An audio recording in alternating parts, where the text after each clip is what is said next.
Welcome to my channel.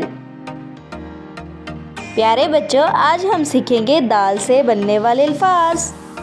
दाल से दरवाजा, दाल से दवात,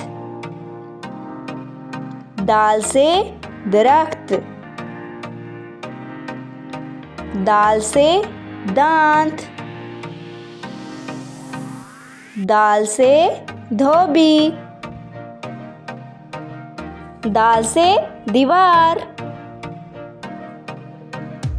दाल से दर्जी, दाल से दूध। Thanks for watching my videos. Please don't forget to like, share and subscribe.